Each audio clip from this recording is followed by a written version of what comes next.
सभी को good evening. सभी को गुड इवनिंग।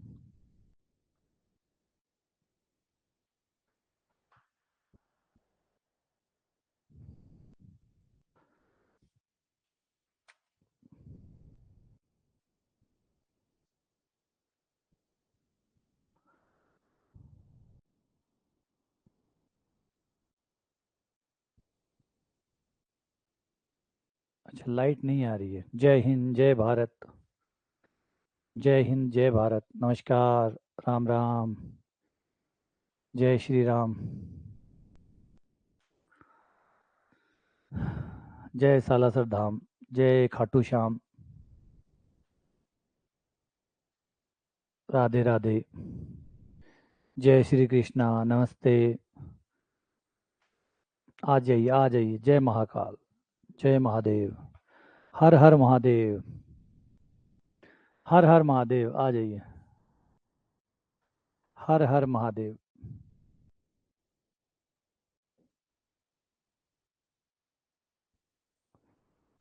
राधे राधे राधे राधे।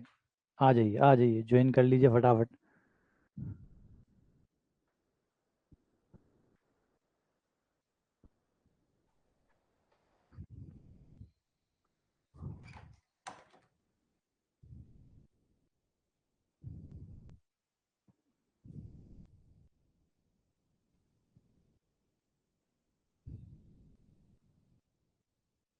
बिल्कुल।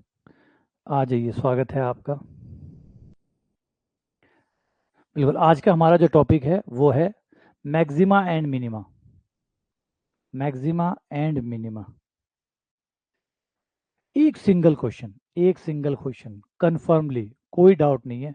एक सिंगल क्वेश्चन जो है वो हर कंपटीशन में इससे आता ही आता है। एक सिंगल क्वेश्चन इससे आता ही आता है। छोटा सा टॉपिक होता है, आप लोग जानते भी अच्छे से। बड़ा छोटे से मतलब मैक्सिमा मिनिमा निकालना होता है, आउटलाइन करना होता है, ज़ीरो करके दोबारा आउटलाइन करके आपको निकालना होता है कि भाई वो मैक्सिमा है नहीं है या मिनिमा है या नहीं है। तो ये एक सिंगल क्वेश्चन ज़रूर बनता है, तो इसको ज़रूर ध्यान से इसको ज़रूर अच्छे से पढ़िएगा, जरे अच्छे से इसके क्वेश्चन करिएगा। क्योंकि आप जब कंपटीशन में जाते हैं ना, तो कंपटीशन में आपका हमेशा फोकस इस बात पे होता है कि एक एक नंबर को कैसे इकट्ठा किया जाए। एक एक नंबर को कैसे इकट्ठा किया जाए, है ना। तो हमेशा ध्यान रखिएगा, आपका जो भी जब भी तैयारी हो कंपटीशन की, तो हमेशा एक एक क्वेश्चनों के ऊपर फोकस करिए। ये मेरा बन जाएगा, ये मेरा बन जाएगा, ये बन जाएगा।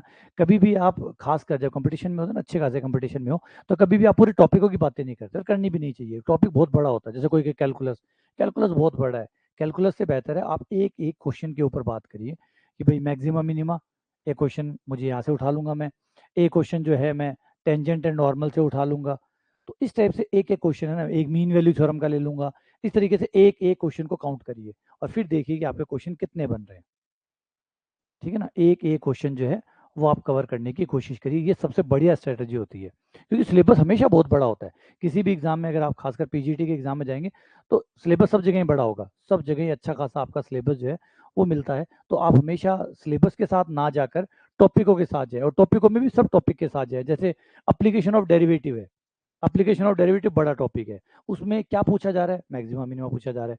तो एक मैक्सिमम मिनिमा का लगभग लगभग पुराने पेपर उठाओगे तो आपको सब में एक मैक्सिमम मिनिमा का एक सवाल पक्का मिलेगा। टेंजेंट एंड नॉर्मल का नॉर्मली एक सवाल पक्का मिलता है। ठीक है ना, पक्का एक सवाल जरूर आता है। तो आप इस तरीके से एक एक सवालों के ऊपर काम जरूर करें, इससे आपका जो स्कोर है वो अच्छा भी होगा, प्लस आपको समय भी मिलेगा तैयारी करने का, अच्छी तैयारी करने का। वरना तो आप बहुत सारा सिलेबस पढ़ लेंगे। बहुत सारा सिलेबस पढ़ने के बाद क्या होगा कि आपको फॉर्मूले ही भूल गए। सिलेबस तो गया सो गया ही, आप फॉर्मूले तक भी भूल गए, फॉर्मूले भी नहीं बचेंगे और नहीं बचते। ये भी बात सही है कि फॉर्मूले भी जब आप आएंगे तो फॉर्मूले ही भूल जाएंगे आप लोग, क्योंकि सिलेबस इतना लंबा चौड़ा है। तो कभी भी पूरे सिलेबस के साथ ना जाए, ये बात तो मैंने आपको डे वन से भी कह रहा था और अभी भी कहता रहूँगा। पढ़ लीजिए, देख लीजिए, लेकिन अपने छांट लीजिए। पढ़ लो, पूरा पूरा पढ़ लो, पूरा देख लो, लेकिन छांट लो। आधा सिलेबस, 60% सिलेबस छांट लो, 40% पढ़ के, है ना। जैसे चख के देखते हैं ना कि भाई ये पसंद है या नहीं पसंद है, चख लो। लेकिन चखने के बाद तो पता चल जाएगा पसंद है नहीं पसंद है। तो नहीं पसंद हो तो छोड़ दो, पसंद है तो रख लो। तो ये आपको आदत जो है वो बनानी होगी, क्योंकि पूरा सिलेबस के साथ जाने का मतलब है आप इस तरीके से तैयार होके जा रहे हैं कि अब आपको समझ में ही नहीं आ रहा कि क्या आपको आता है क्या आपको नहीं आता, क्योंकि सारा सिलेबस पढ़ने का मतलब ऑब्वियसली बात है, इतना जीनियस तो कोई नहीं है जिसको सब कुछ आता हो, किसी को नहीं आता, किसी को भी नहीं आता, इवन टॉपर को भी नहीं आता, ठीक है ना, और टॉपर से ऊपर कोई होता नहीं है तो उसको भी पूरा नहीं आता। तो फिर आप क्या कर रहे हैं, फिर आप ये कर रहे हैं कि आप इतना सारा मिक्स करके जा रहे हैं जो आपको लास्ट में सारा इधर उधर हो जाएगा, कुछ नहीं टिकेगा। तो ये ज़रूरी भी होता है कि समझदारी से पढ़ें, अपनी स्ट्रेंथ के ऊपर काम करें, ठीक है। चलो आज मैक्सिमम मिनिमा का क्वेश्चन करते हैं। चलिए फर्स्ट क्वेश्चन, इस फंक्शन की मैक्सिमम वैल्यू निकालिए। The maximum value of 1/x is, इसकी मैक्सिमम वैल्यू क्या है, इसकी मैक्सिमम वैल्यू क्या है।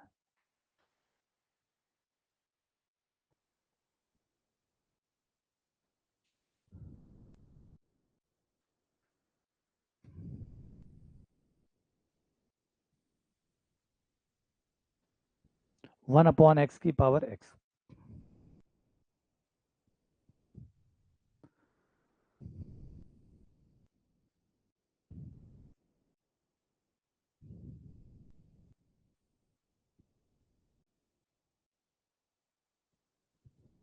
देखो ऐसा तो पहले होता नहीं है कि सिलेबस में डिफरेंस हो, आपके पास गलत सिलेबस आ जाए तो बात अलग है, सही सिलेबस में डिफरेंस नहीं होता,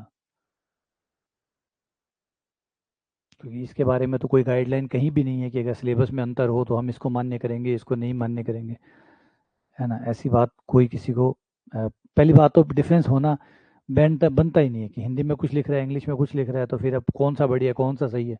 तो जवाब है कोई नहीं कह सकता कौन सा सही है। मान लीजिए एक बोर्ड लगा हुआ है, साइन बोर्ड लगा हुआ है, उस पर दो चीज़ें लिखी हुई है, हिंदी में भी इंग्लिश में भी, और दोनों में अंतर है, बताइए सही कौन सा है। जवाब है कोई सा भी सही नहीं है, दोनों ही गलत है, सही कोई सा भी नहीं होगा, गलत दोनों होंगे, सही कोई सा भी नहीं होगा। यही बात है, गलत कह सकते हो, सही तो दोनों को ही नहीं है, तो डिफरेंस है तो फिर सही कैसे हुआ। जब दो चीज़ों में डिफरेंस है तो फिर सही कैसे हुआ। अब ये क्वेश्चन आपका पेपर में आता है, हिंदी में कुछ और है इंग्लिश में कुछ और है, बताइए सही कौन सा हुआ।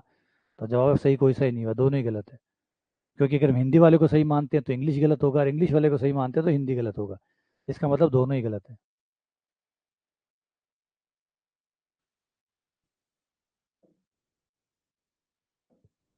आ जाओ, ठीक है, आ गया आपका आंसर। इसे आप बराबर में वाई मान लीजिए। ये क्वेश्चन ऐसे क्वेश्चन कई बार आते हैं, x⁻1/x, ये तीन चार वेरिएंट है, तीन चार वेरिएंट है जो कंपटीशन में नॉर्मली देखे जाते हैं। एक होता है x⁻1/x, एक होता है x⁻x, एक ये हो गया 1/x⁻x, ठीक है ना। इस तरीके के कई वेरिएंट चलते हैं, इनके मैक्सिमम मिनिमम ये रहते हैं, तो एक बार निकाल निकाल के और रटने की कोशिश मत करिएगा, वरना हो सकता है आप इसका रट के जाएं पेपर में ये आ जाए आप डिफरेंस ना कर पाओ और उत्तर वही चिपका के आ जाओ जो कि गलत हो। तो रटने की कोशिश मत करिएगा, क्योंकि अगर आज सोच रहे हैं कि आज मैं याद कर लेता हूँ हो जाएगा, लेकिन कल आप नया टॉपिक पढ़ेंगे, परसों आप और नया टॉपिक पढ़ेंगे, तो धीरे धीरे इस पर धूल जमती जाएगी, फिर धुंधलापन आएगा, और धुंधलेपन में आपको ये याद नहीं रहेगा कि आपने जिस सवाल का आंसर याद कर रखा था वो 1/x⁻x था या x⁻1/x था, तो फिर इससे गड़बड़ हो सकती है। तो ध्यान रखें, सावधानी बरतें, इसीलिए मैथ्स में ज़्यादातर चीज़ें याद न करें तो ही ज़्यादा सही रहेगा, रट्टाफिकेशन तो बिल्कुल भी ना करें, और हो सके बहुत ज़्यादा विश्वास हो तो ही बात अलग है, अदरवाइज निकाल के ही सॉल्व करें। log y, x आगे आ जाएगा, log 1/x, ये हो जाएगा x, log 1 minus log x, log 1 की वैल्यू 0 हो जाएगा माइनस x log x, और इसको हम एक बार log y को जो है वो z मान लेते हैं। हमेशा ऐसे ही करते हैं कि जब दोनों साइड में log लेते हैं तो इस साइड को हम z मान के सॉल्व कर लेते हैं। तो ये हो जाएगा dz/dx बराबर माइनस बाहर, x को छोड़ दिया log x का 1/x, फिर log x को छोड़ दिया x का 1, x से x कट गया, ये आ गया -1 प्लस log x। अब इसको 0 रख के हम x का मान निकालें, dy/dx बराबर 0, -1 प्लस log x बराबर 0, 1 plus log x 0, log x बराबर -1, log हटा दो तो x बराबर e की पावर -1 और x बराबर आ गया आपका 1/e। अब ये मैक्सिमा है या मिनिमा है ये पता करने के लिए एक बार पुनः अवकलन करने पर, एक बार फिर से अवकलन, तो फिर से करोगे तो ये आ जाएगा d²z/dx² बराबर हो जाएगा -1 का 0 log x का 1/x। x का मान रख दो, किस पे निकालना है, x बराबर 1/e पे निकालना है, तो 1/e पर मान d²z/dx² का मान 1/e पर, x बराबर 1/e पर, तो ये 1/e रखा पलट गया, -e आ गया, माइनस आ रहा है मतलब 0 से छोटा आ रहा है, और दूसरा अवकलन 0 से छोटा आता है, इसका मतलब ये हमारा मैक्सिमा का पॉइंट है, पॉइंट ऑफ मैक्सिमा है। ये जो भी x का मान आया है ये उच्चिष्ट बिंदु है, उच्चिष्ट बिंदु है, यानी इस पे जो भी मान आएगा फलन का वो उच्चिष्ट आएगा। निकाल लो उच्चिष्ट, कितना रखना है भाई, x कितना रखना है, 1/e रखना है, तो 1/e रखेंगे तो ये पलट के e ऊपर e की पावर 1/e, e की पावर 1/e, ये आपका आंसर बी आ जाएगा,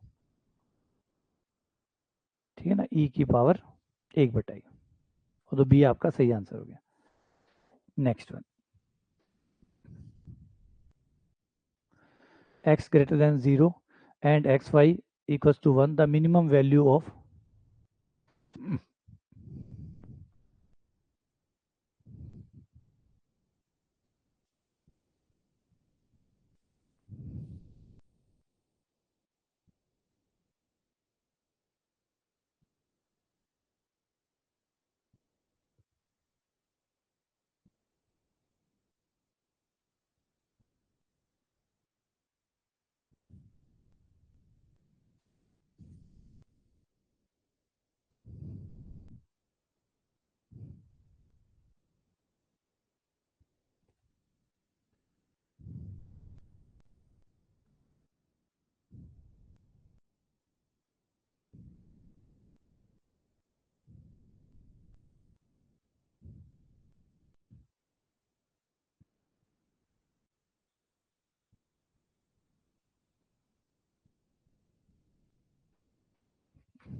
ठीक है,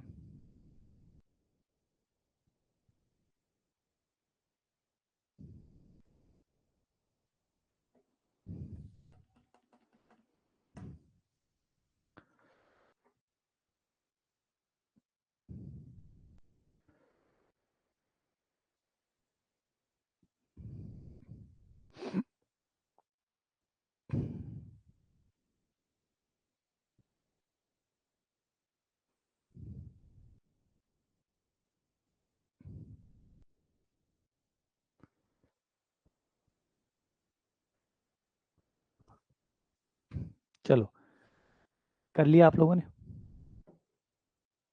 मैं करवा दूं,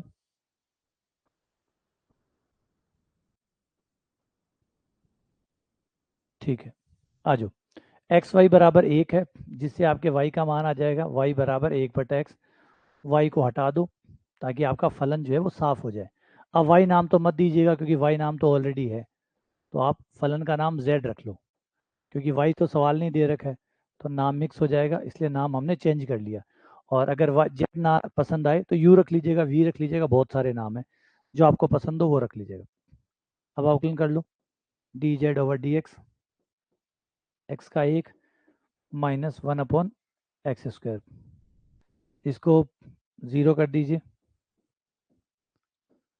dz/dx बराबर 0, 1 - 1/x² बराबर 0,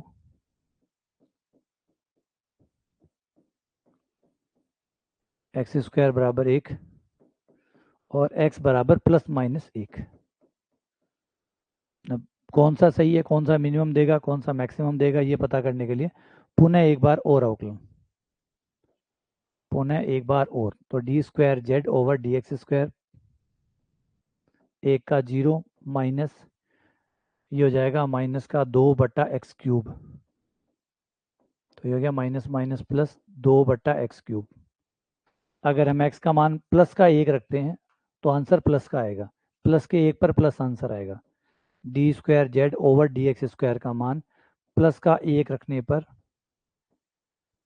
हमारे आंसर प्लस का आ रहा है, 2/1³ जो कि प्लस का है। प्लस का है इसका मतलब ये पॉइंट ऑफ मिनिमा है, पॉइंट ऑफ मिनिमा है, पॉइंट ऑफ मिनिमा है ना, निम्निष्ट बिंदु है। अब निम्निष्ट बिंदु है तो निम्निष्ट ही मान देगा, रख लो फलन में। x का मान आ गया, y का मान निकाल लो यहाँ से, y बराबर 1/x है, तो x का मान 1 रखने पर y का मान भी 1 आ गया। अब x y 1 आ गया तो मिनिमम मान यहाँ से आ जाएगा, तो मिनिमम z बराबर,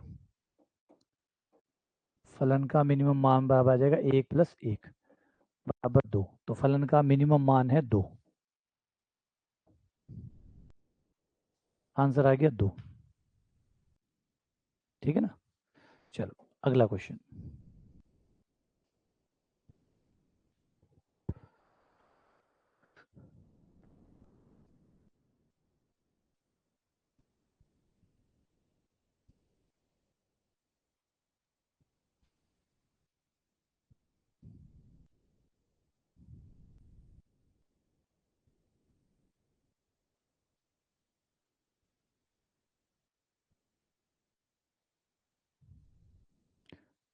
गुस्सा, गुस्सा किस लिए, गुस्सा किस लिए? अच्छा, डिस्कशन क्लास इसलिए वो टाइम बर्बाद होता है फिर, और टाइम आपका भी इम्पोर्टेंट है, टाइम मेरा भी इम्पोर्टेंट है, दोनों के लिए इम्पोर्टेंट है, क्योंकि आपका एग्ज़ाम है तो आपका समय वैसे इम्पोर्टेंट है, और मेरे लिए कि मैं और क्लासेस भी करनी पड़ती है, काफ़ी रिजल्ट भी एनालिसिस करने पड़ते हैं, शीट सॉल्व करनी पड़ती है, तो ढेर सारा काम मेरे पास भी होता है, तो फिर हम फिजूल चीज़ों के लिए समय बर्बाद नहीं कर सकते, है ना, ये बहुत इंपॉर्टेंट चीज़ है।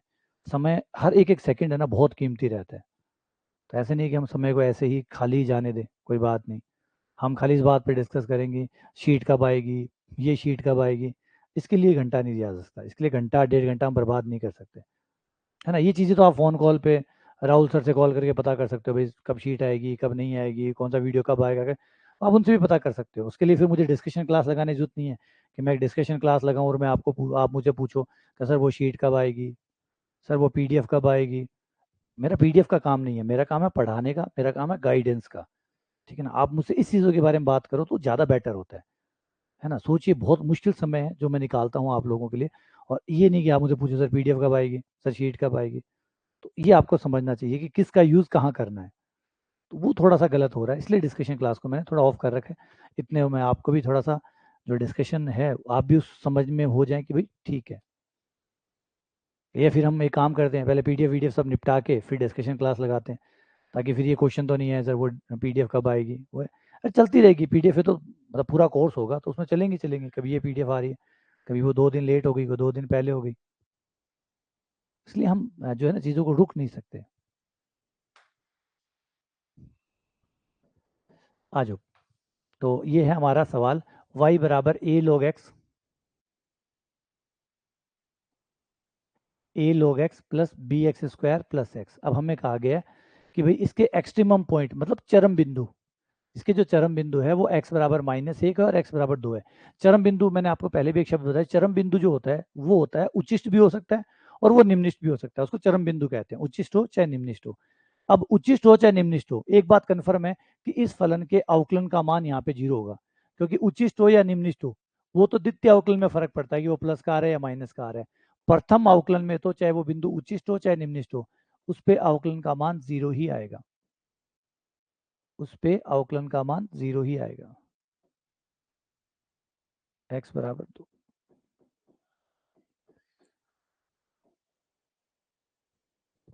के लिए वो 0 ही आएगा, अवकलन का मान दोनों ही केस में 0 आएगा।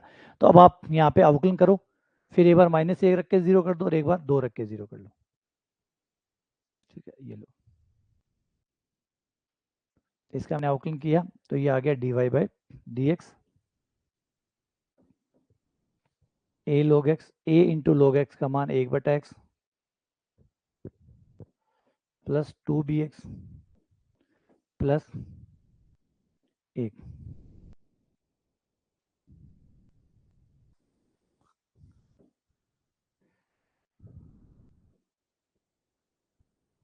dy by D x. तो अब x का मान -1 रखेंगे तब भी 0 आएगा, x का मान 2 रखेंगे तब भी 0 आएगा। पहले जब आप -1 रखेंगे तो ये आ गया माइनस का a माइनस का 2b प्लस 1 बराबर 0।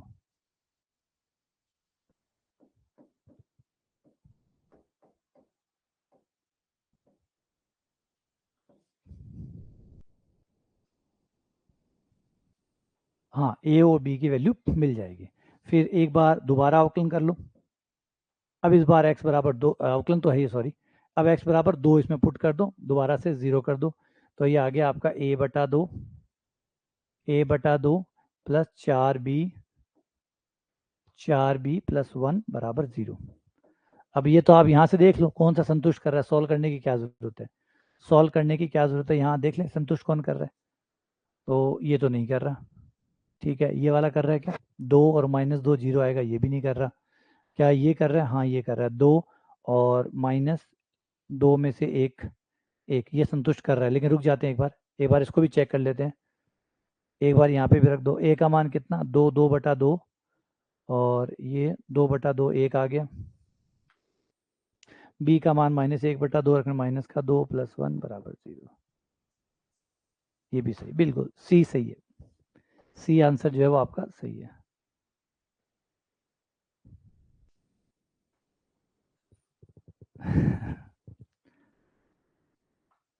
आ जाओ।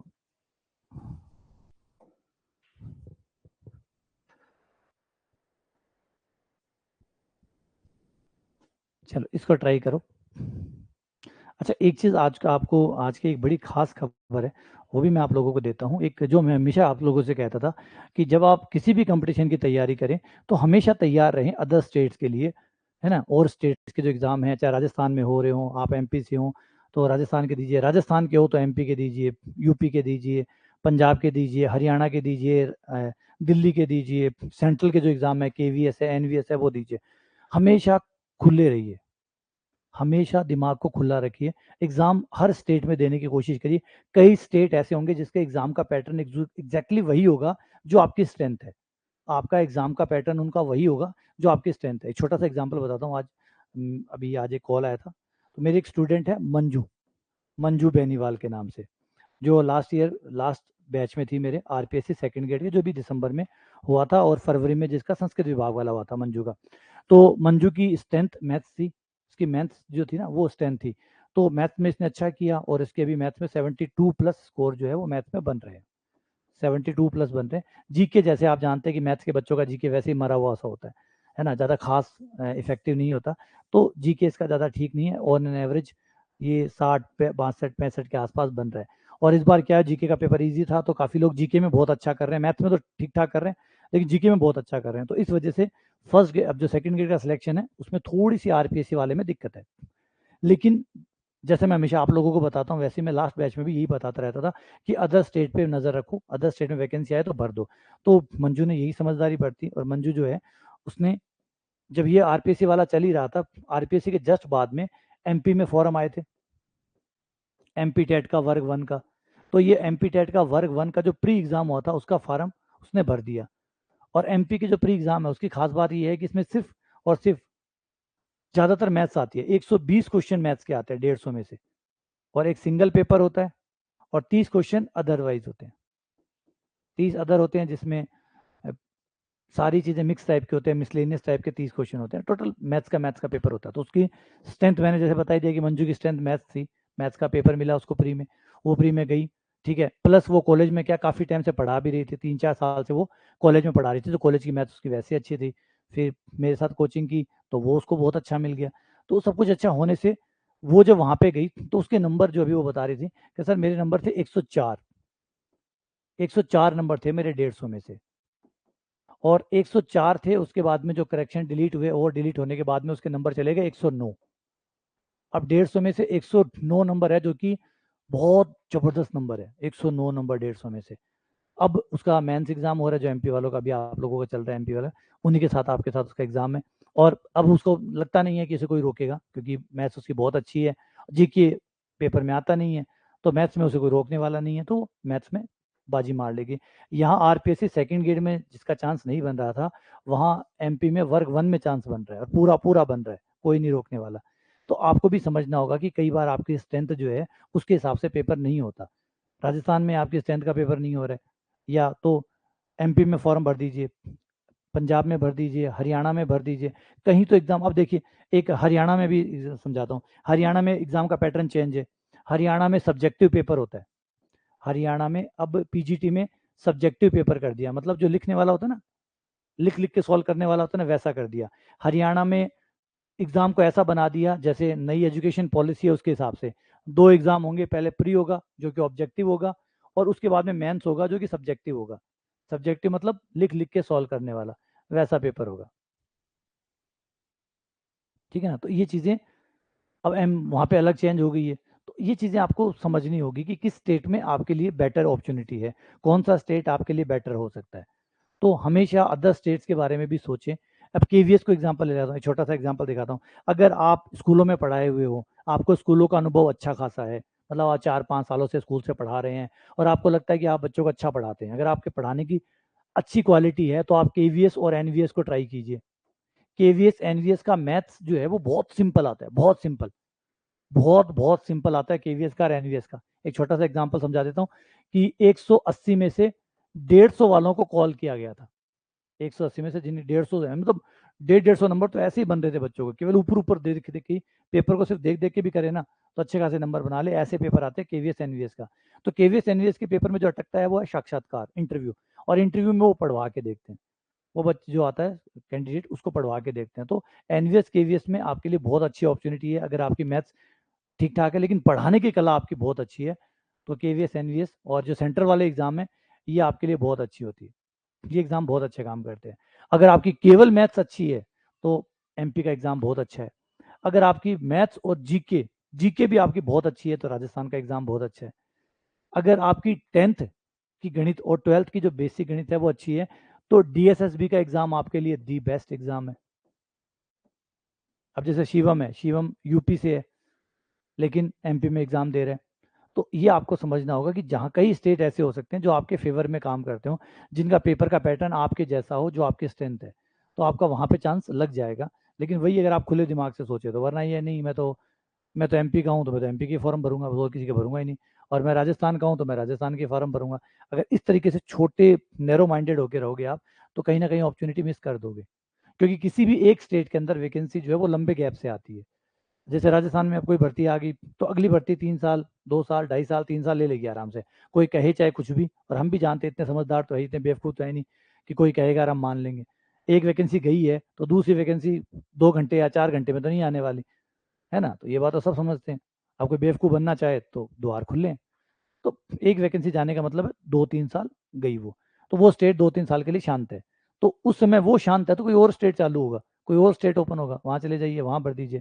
अच्छा, एक बार नौकरी लग जाओ, वापस राजस्थान में आ जाइएगा या वापस एमपी में चले जाइएगा, कोई मना थोड़ी कर रहा है, कोई मना थोड़ी कर रहे हैं। एक बार आप मान लीजिए एमपी में लगे, क्या दिक्कत है, कहाँ दिक्कत है, राजस्थान भी वैसा ही है, एमपी भी वैसा ही है, यूपी भी वैसा ही है, क्या फ़र्क पड़ता है कमाने के लिए। अच्छा, आप सेंट्रल गवर्नमेंट में होते या आपके मम्मी पापा कोई सेंट्रल गवर्नमेंट में नौकरी कर रहा होता, तो आपको स्टेट चेंज नहीं करना पड़ता, तब भी करना पड़ता, क्या फ़र्क पड़ता है ना। तो जहाँ अपॉर्चुनिटी मिले, जहाँ नौकरी मिले वहाँ पहुँच जाओ, नौकरी के पास पहुँच जाओ, ये मत सोचो नौकरी आपके पास आएगी। इसे कहते हैं समझदारी। और फिर क्या होता है, कई बार आप अदर स्टेट में लग जाते हो ना, तो थोड़े दिन बाद अपने स्टेट में भी आ जाते हो, वरना ना तो इधर लगे ना उधर लगे, ना तो इधर लगे ना उधर लगे। जैसे अभी वो बता रहा था मैं आपको, एकलव्य वाली, एकलव्य मॉडल स्कूल वाली जो वैकेंसी आई हुई है वो अच्छी है, वो शानदार है, वो अदर स्टेट की है, उसके लिए तैयारी करो। तो ऐसी आपको खुले दिमाग से तैयारी कर, क्योंकि मैथ तो पढ़ ही रहे हो, मैथ तो पढ़ ही रहे हो। अब मैथ्स के साथ साथ थोड़ा सा और स्टेट की तैयारी कर लो, क्या दिक्कत है, आपका नंबर वहाँ लग जाएगा। क्या वहाँ तनख्वाह नहीं मिलती क्या, तनख्वाह सिर्फ है, तनख्वाह सिर्फ और सिर्फ क्या राजस्थान में मिलती है या एमपी में मिलती है, दिल्ली में तनख्वाह नहीं देते। है ना, दिल्ली बुरा है, समझना होगा कि आपको कि भाई जहाँ नौकरी मिले, अब नौकरी का वैसे अकाल पड़ रहा है, नौकरियां वैसे ही ऑलरेडी कम है, तो फिर आप, है ना, चुन नहीं सकते कि चुन चुन के काम चलाएंगे, इससे नहीं होगा। जहाँ मौका दिखे वहाँ चौका मारो, तो इससे आपके चांसेस बढ़ जाएंगे जल्दी नौकरी लगने के। अब आप कॉलेज लेक्चरर की बात करें, तो कॉलेज लेक्चरर एक स्टेट में कितनी बार आता है? जवाब है ऐसा, बहुत कम। एक स्टेट के अंदर कॉलेज लेक्चरर बहुत कम आता है। अगर एक बार आ गया तो शायद 2-3 साल तक वो नाम ही नहीं लेगा। अब कॉलेज लेक्चरर आप लगना चाहते हैं तो एक स्टेट के भरोसे नहीं रह सकते आप। कॉलेज लेक्चरर लगना चाहते हैं तो एक स्टेट के भरोसे नहीं रख सकते। आप त्रिपुरा, नागालैंड, जहाँ जगह मिले, जहाँ फॉर्म निकले वहाँ फॉर्म भरो और पहुँच जाओ। जहाँ फॉर्म निकले वहाँ फॉर्म भरो और पहुँच जाओ। ठीक है ना। और दूसरी बात है, आज मैक्सिमम मिनिमम है, मैक्सिमम मिनिमम थोड़ी बदल जाएगा। केवीएस में भी मैक्सिमम मिनिमम होगा, केवीएस में भी होगा, दिल्ली में भी होगा, एमपी में भी होगा, राजस्थान में भी होगा, हरियाणा में भी होगा, क्योंकि मैथ्स तो मैथ्स ही है ना। मैथ्स कोई स्टेट वाइज थोड़ी चेंज हो जाती है कि राजस्थान की अलग मैथ्स है, एमपी की अलग मैथ्स है, दिल्ली की अलग मैथ्स चलती है, सेंट्रल गवर्नमेंट तो कुछ और ही बना रही है। तो ऐसा तो नहीं होता, हर स्टेट एक जैसे चलाता है। तो ये जो है ना तैयारी, क्योंकि तैयारी जब आप कर ही रहे हैं तो काम तो आनी चाहिए ना, कई जगह काम आ सकती है आपकी। अब जैसे मैंने मंजू वाला एग्जाम्पल बताया, तो उसने वहां वो रह गई, अगर वो बैठी रहती उसको सर पकड़ के और नहीं एमपी का फॉर्म भरती तो आज वहां रह जाती, राजस्थान का इंतजार कर रही होती। फॉर्म आ रहे हैं, वो डेट आ रही है, वो कब फॉर्म एग्जाम होंगे, उसी पे चल रही होती। उसने बेवकूफ़ी नहीं की, और उसने बहुत समझदारी की। उसने ये भी नहीं किया, उसने हरियाणा का एग्जाम और दिया हुआ है, हरियाणा का और किया हुआ है, हरियाणा का प्री पास है उसका। तो वो कह रही है हरियाणा का जो प्री है वो भी मेरा पास है, तो हरियाणा के अंदर जब वैकेंसी आएगी तो मैं उसमें सीधी अप्लाई कर दूंगी। तो ये होती है समझदारी, कि आप जो है ना वो हमेशा जहाँ भी फॉर्म आते हैं आप भर देते हो। यहाँ है तो ठीक है, वहाँ है तो ठीक है, वहाँ है तो भी ठीक है। तो इस तरीके से आप लोगों को फायदा लेना चाहिए, अधिकतम फायदा उठाओ, अखंड भारत का फायदा उठाओ। और कई स्टेट में कंपटीशन कम है, ये बात भी आपको समझदार बननी चाहिए। कई स्टेट में कंपटीशन कम है ओवरऑल, बाकी स्टेट्स के मुकाबले। ठीक है, राजस्थान में कंपटीशन हाईएस्ट लेवल पे है, राजस्थान के अंदर कंपटीशन जो है ना हायर लेवल पे है। बाकी आप किसी भी स्टेट में चले जाइए, कंपटीशन आपको कम ही मिलेगा। है ना, राजस्थान में जानलेवा कंपटीशन है। तो कोशिश करो कि अदर स्टेट में भी आप अप्लाई करते रहें, तो वहाँ जल्दी नंबर आ जाएगा, फिर कभी मौका पड़े तो राजस्थान वापस आ जाइएगा। एक बार नौकरी तो लगो, एक बार बेरोजगारी लाइन से तो बाहर आओ।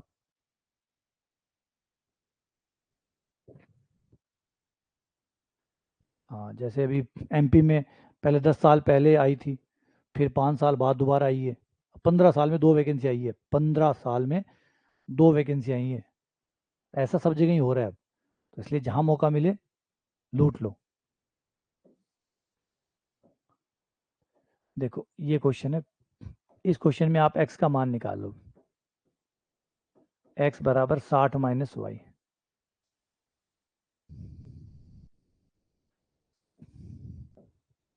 है ना। और ये सोचो, अब अगर मेरी तरफ सोच रहे हो तो मुझे तो मिठाई खानी है, राजस्थान के नाम की खिलाओ चाहे एमपी के नाम की खिलाओ, मुझे कोई फ़र्क नहीं पड़ता।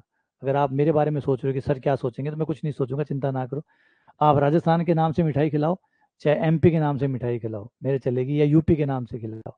बस आप कहीं ना कहीं सेटल होने चाहिए, यहाँ सेटल हो, वहाँ सेटल हो, चाहे वहाँ सेटल हो। है ना, मेरे पास तो ज़्यादा अच्छी बात है, आप ज़्यादा अच्छी जगह सेटल होंगे तो मैं कभी घूमने आऊँगा तो आपसे मिलूंगा भी। तो जेड का मान, एक्स का मान रख दीजिए।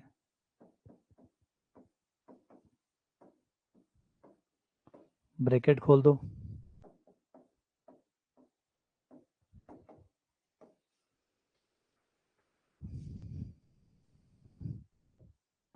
बस भाई लग जाओ, सबसे इम्पोर्टेंट बात है, समय खराब है, लग जाओ। पूरे भारत में तूफान आ रहे हैं, स्थिर हो जाओ। ये हो गया 180, 4y³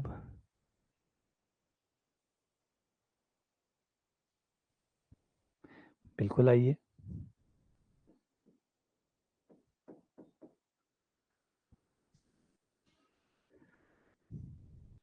तो इसमें कॉमन आ जाएगा 4y² कॉमन,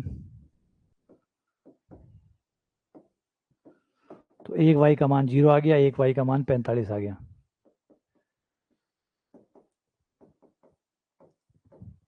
दोबारा अवकलन कर लो, चेक कर लो, मेरे ख्याल से माइनस का ही आएगा। तो फिर y अगर 45 आ गया तो x कितना आ जाएगा? 15, क्योंकि टोटल 60 है, तो ये 15 आ जाएगा। 15 और 45, तो डी आपका आंसर हो जाएगा।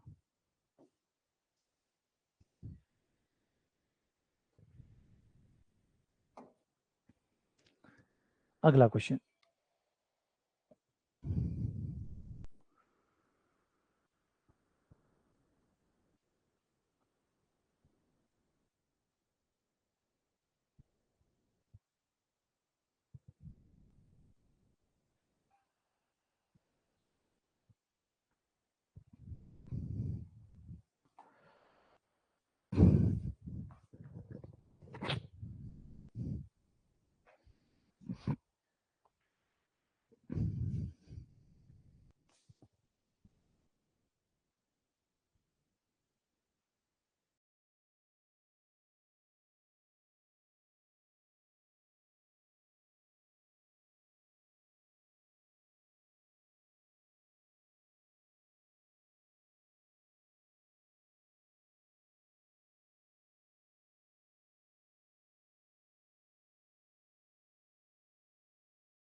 हाँ, ये क्वेश्चन थोड़ा सा अलग। इस क्वेश्चन को कैसे करते हैं? इस क्वेश्चन को ऐसे करते हैं कि आपका जो कर्व है, कर्व आपका दे दिया एक्स स्क्वायर बराबर 2y, दे दिया, ठीक है।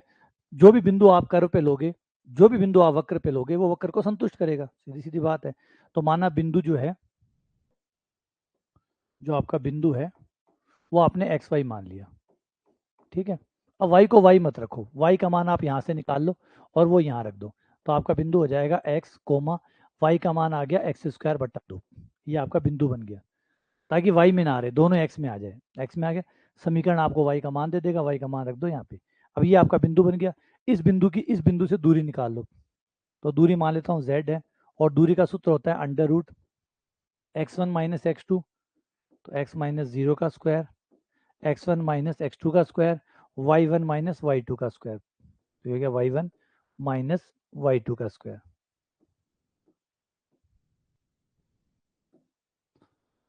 तो ये आपकी दूरी का सूत्र है, दोनों साइड वर्ग कर दो, ये वर्ग हो गया Z square, x square plus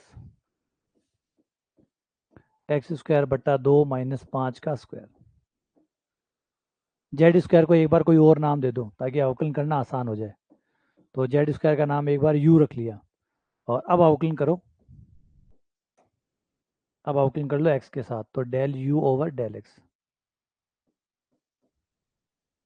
तो ये हो गया 2x प्लस 2 आगे आ जाएगा एक्स स्क्वायर बटा 2 माइनस 5, एक्स स्क्वायर 1/2 बाहर, एक्स स्क्वायर का 2x, और बराबर में 0 कर दो, बराबर में 0 कर दिया, ब्रैकेट्स खोल लो, 2 से 2 कट गया, 2x आ गया, 2x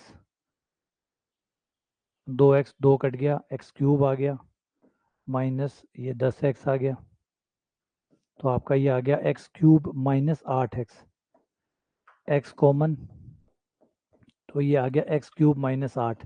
तो x के दो मान आ गए, एक आ गया 0, एक आ गया 2, x बराबर 0 और x बराबर 2, तो 0 तो हो नहीं सकता, ठीक है। चाहे तो एक बार दोबारा अवकलन करके चेक कर सकते हो, लेकिन लगता नहीं है कि 0 होगा। दोबारा अवकलन करोगे तो ये हो जाएगा 3x स्क्वायर माइनस 8, और x 0 रखने पर माइनस का 8 आया। क्या पूछा है? क्लोजेस्ट पूछा है। क्लोजेस्ट का मतलब नज़दीक हो, नज़दीक का मतलब दूरी न्यूनतम हो, ये पूछा क्लोजेस्ट हो मतलब सबसे ज़्यादा नज़दीक हो, और नज़दीक होने का मतलब दूरी कम हो, दूरी कम होगी तो ही तो नज़दीक होगा ना। ज़्यादा नज़दीक हो, नज़दीक हो मतलब मिनिमम हो, दूरी न्यूनतम हो, और दूरी न्यूनतम के लिए आपने x का मान 0 रखा, तो माइनस का आ रहा है, मतलब x बराबर 0 लेने पर दूरी अधिकतम आएगी। तो x बराबर 2 लेने पर हमारा आएगा 3, एक बार अवकलन करके कर रहा हूँ, 3 4 12, 12 में से हट गया 4 आ जाएगा, तो प्लस का आ जाएगा, x बराबर 2 पे प्लस का आ जाएगा, तो 2 रख दो, बिंदु आपका आ जाएगा 2, और 4/2 2 2 2 2 2 जो है उससे दूरी न्यूनतम होगी।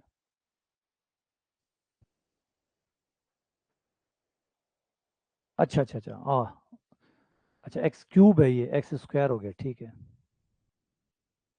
एक्स का मान 2 √ 2 आ गया।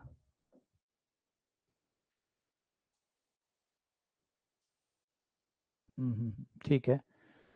एक्स का मान, कोई गलती तो नहीं की मैंने और अलावा इसके?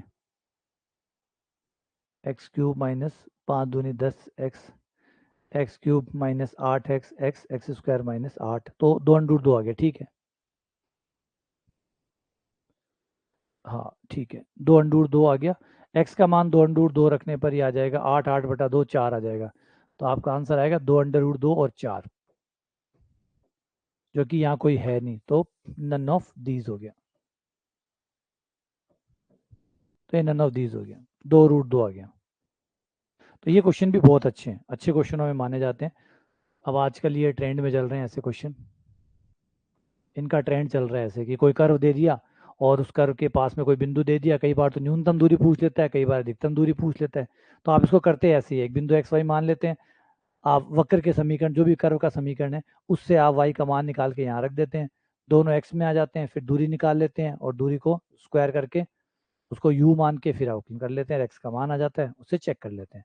तो इस टाइप के सवाल इस तरीके से हैंडल होते हैं, ठीक है। ये लो नेक्स्ट, इसे ट्राई करो। ये भी आपको न्यूनतम दूरी निकालनी है बिंदु 4 2 से। वाई स्क्वायर बराबर 8 एक्स, आपका जो परवलय है उस पर आपको वो बिंदु बताना है जिससे 4 2 की दूरी न्यूनतम हो।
तो इसमें आपका बिंदु हो जाएगा एक तो एक्स, और इसमें एक्स ना निकालो, इसमें एक्स वाई जो है ना, क्योंकि एक्स का मान निकालना आसान है, इसमें वाई का मान निकालोगे तो अंडूड अंडूड में आएगा, ज़्यादा माथापच्ची करेगा।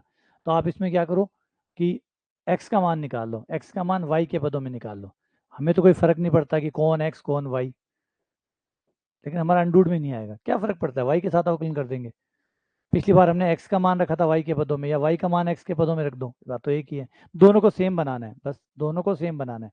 अगर मैं यहाँ से वाई का मान निकालूंगा तो अंडूड अंडूड आएगा, और फिर अंडूड मुझे आगे भी परेशान करेगा। तो अंडूड तो वैसे ही परेशान नहीं करता है। तो एक्स का मान निकाल लूँ जो आराम से निकल जाएगा, एक्स बराबर वाई स्क्वायर बट्टा 8 हो गया। अब आप जेड निकाल लो, बीच की दूरी कौन सा बिंदु से निकालनी है, 4 2 से।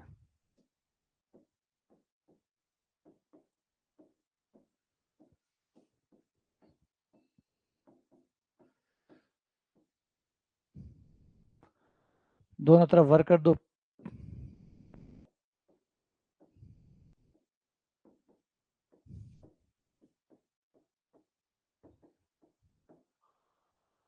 और इसको यू मान के अवकलन कर दो ताकि आसान हो जाए।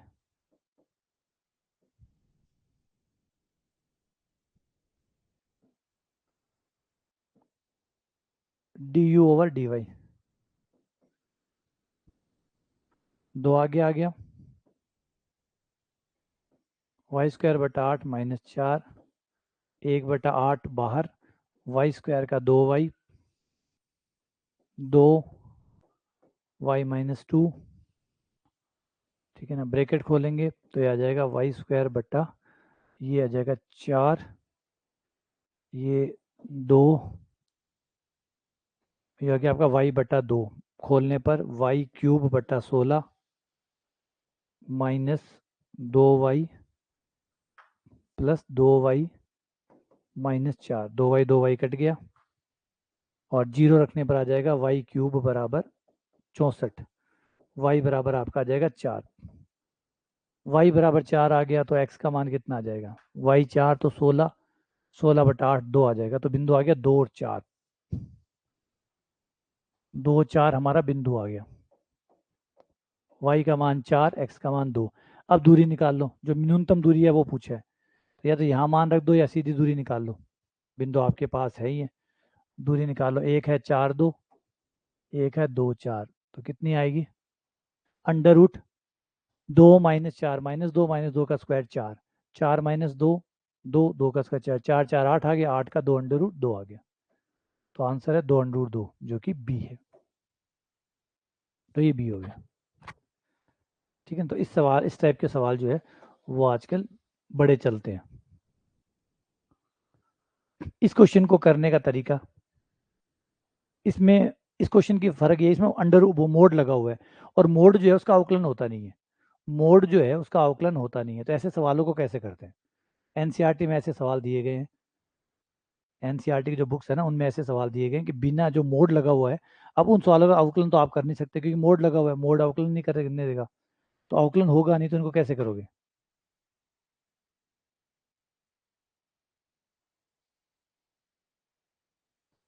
देखो मैक्सिमम मिनिमम में जिद नहीं करते, मैक्सिमम मिनिमम में आप जिद नहीं करते कि मिनिमम हो तो मैक्सिमम हो तभी मिलेगा, नहीं हो तो नहीं मिलेगा, बिंदु है ही नहीं उसके अंदर।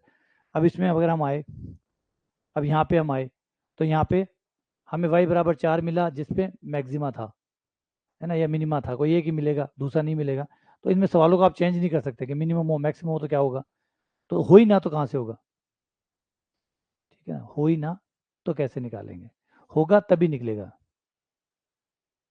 तो ऐसा नहीं कि हर फलन का मैक्सिमम है तो मिनिमम भी होगा, मिनिमम है तो मैक्सिमम भी होगा, कोई ज़रूरी नहीं होता। किसी सवाल का खाली मिनिमम होता है, मैक्सिमम नहीं होता, कई सवालों के केवल मैक्सिमम होते हैं, मिनिमम नहीं होते, कईयों के दोनों ही नहीं होते और कईयों के दोनों होते हैं, तो इन सवालों को आप ऐसे चेंज नहीं कर सकते।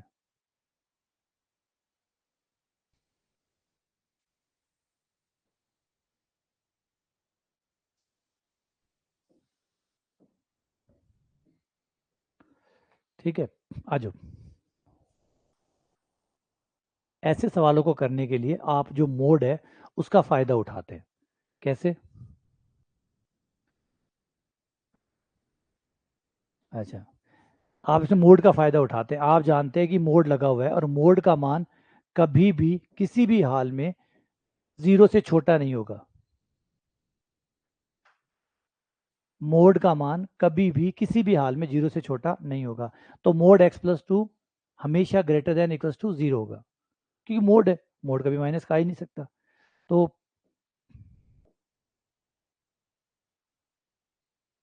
और ये आपका फलन हो गया f(x), तो इसका मतलब आपका f(x) जो है वो हमेशा 0 से बड़ा होगा या बराबर होगा, इसका मतलब फलन का न्यूनतम मान कितना होगा, 0, क्योंकि फलन 0 से तो बड़ा है, 0 से ऊपर ऊपर ही है, 0 है या 0 से ऊपर है, तो न्यूनतम कितना हुआ, 0, तो आंसर क्या आया, 0।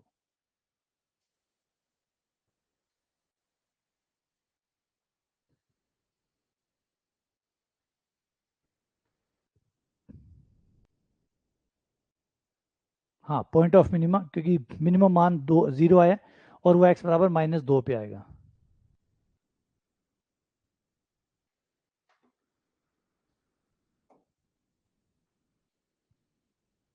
हाँ, कई वीडियो की जो है वो पीडीएफ बन नहीं पाती है, जैसे कई बार हम वीडियो रिकॉर्ड करते हैं तो उनकी पीडीएफ नहीं बनती है, वो करप्ट हो जाती है या वो खुलती नहीं है, वो ओपन नहीं होती है, तो ये टेक्निकल चीज़ें हमेशा रहती है, तो वीडियो ही वीडियो बसता है वो, तो आप वीडियो देखिए, उसका कोई और उपाय नहीं है कि उसकी पीडीएफ कहाँ है, तो उसकी पीडीएफ नहीं है, और कई बार ऐसा होता है कि हम वीडियो बनाते हैं, वीडियो जैसे मैंने इसका वीडियो बना रहा हूँ, वीडियो बनाने के बाद में इसकी पीडीएफ बनेगी, और पीडीएफ कई बार नहीं बनती, कई बार पीडीएफ नहीं बनती, वो करप्टेड कह देता है, फाइल करप्ट हो गई।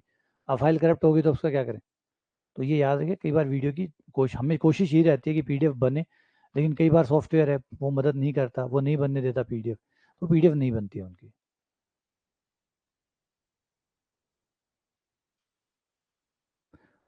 मोड जीरो नहीं देते, मोड जीरो देते हैं, मोड माइनस नहीं देते, जीरो देते हैं, प्लस देते हैं, माइनस नहीं देते।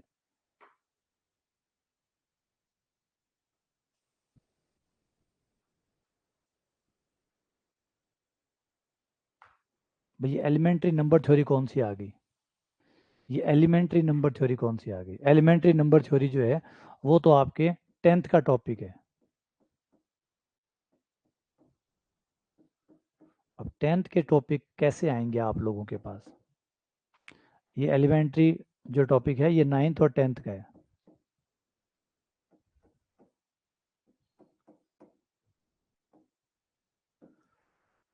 और इसे नंबर सिस्टम कहते हैं। और नंबर सिस्टम जो है वो आप जो बेसिक लेक्चर है उसमें जाके देख सकते हैं। जो बेसिक लेक्चर डले हुए हैं, पूरा फोल्डर डला हुआ है बेसिक लेक्चर का, उसमें जाइए और वहाँ जाके आप एलिमेंट्री नंबर सिस्टम पढ़ लीजिए।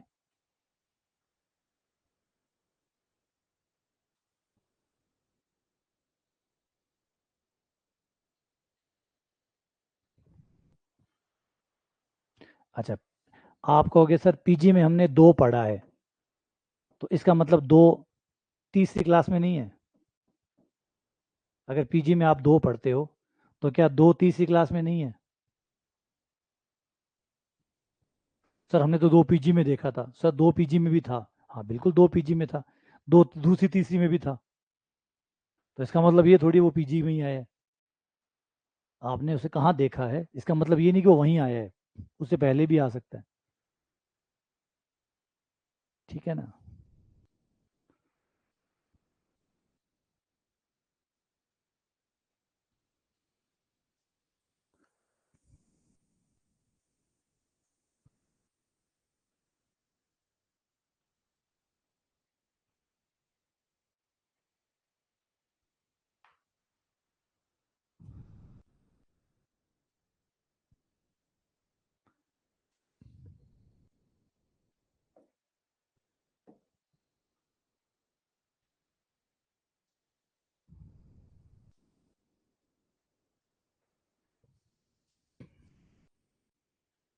एफ एक्स बराबर कोस एक्स। अब इसका ये पूछ रहे हैं कि भाई the point of maxima, point of maxima जो है वो आप निकालिए, तो उसके लिए आपको आउटलाइन करना होगा।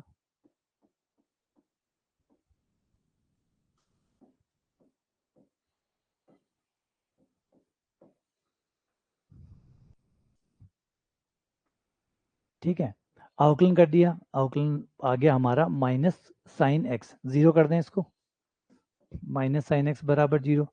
और साइन एक्स जो है वो जीरो होता है प्रत्येक एन पाई पर, और एन का मान कोई भी पूर्णांक आप ले सकते हैं, प्रत्येक पूर्णांक पर इसका मान, तो x बराबर हो गया आपका एन पाई, तो हर एन पाई पे होगा।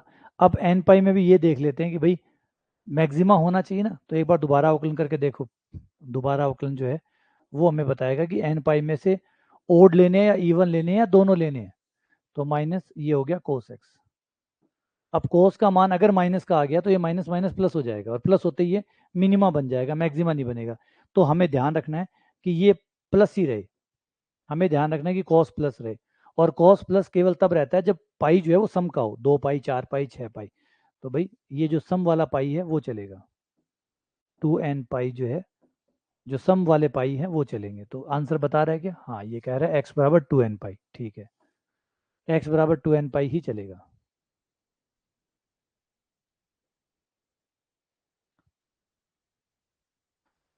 देखो, हाँ थोड़ा सा जो सिलेबस होता है ना उसको समझना होता है कि होता क्या है। आप जिसे एलिमेंट्री कहते हैं, एलिमेंट्री का मतलब होता है प्रारंभिक, शुरुआती।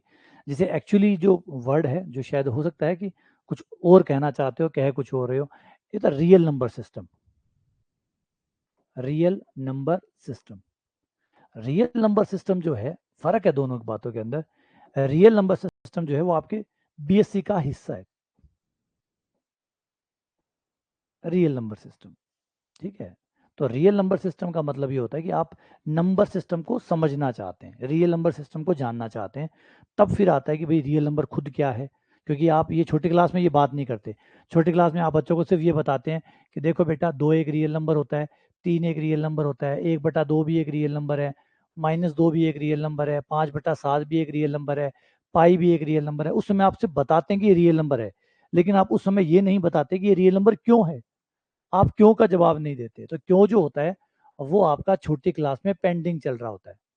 ये एक बड़ी पेंडेंसी होती है जो छोटी क्लास में चल रही होती है।